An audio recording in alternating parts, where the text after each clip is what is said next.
They called him crazy. Old Ragman, always barefoot, always shouting at the wind. He lived near the market, slept under the broken mango tree, and talked to shadows like they were his friends. Children threw stones at him. Adults crossed the road when he came near. But some noticed something strange. He would sometimes speak words that came true. He once told a woman her lost husband would return. He did, 3 days later. He once told a young man to avoid the sea. That same week, a storm sank a boat. The young man survived because he listened. People didn't know what to believe. Was he mad or something more?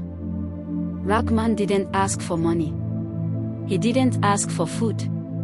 Sometimes, he whispered riddles. Sometimes, he shouted warnings.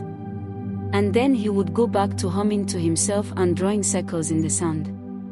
One day, a girl named Oma dropped a loaf of bread near him. He didn't say thank you. He just looked into her eyes and said, "Your mother's illness is in her blood. Boil pawpaw leaves for her. She'll be well before the next full moon." Oma was scared. But she did it. Her mother, who had been sick for months, began to recover. By the next full moon, she was dancing again. Oma never forgot that. Years passed. Ragman grew older, dirtier, stranger. But his eyes, they still saw things no one else could. One rainy night, Oma, now a nurse, found Ragman lying in a gutter, shivering. People passed him by, as usual. But Oma didn't. She carried him home. She washed him. She fed him. She gave him medicine. For weeks, he said nothing. Just stared at the ceiling. Then, one morning, he sat up and looked directly at her. "Thank you for healing what others could not see." Oma smiled. "You helped me first." He nodded. "Do you want to know why I went mad?" Oma didn't speak. But he told her anyway. "I was not born mad," he began. "I was born with eyes that see the future, too much future. I saw things no man should see, wars, deaths, lies, betrayals. I tried to stop them. I warned people. But they called me mad. They beat me. Drove me out."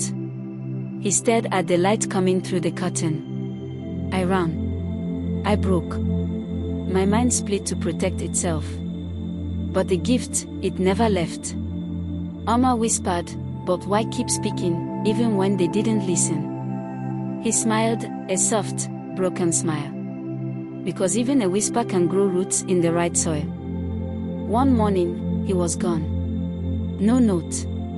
No goodbye. Just a small mark drawn in charcoal on the wall, a spiral with a dot in the middle. Years later, Oma found it in an old book about ancient prophets.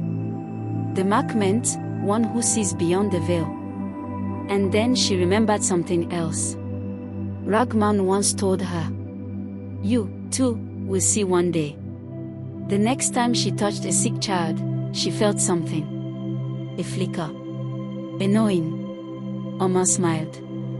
The mad prophet was never mad. He had simply passed the gift on.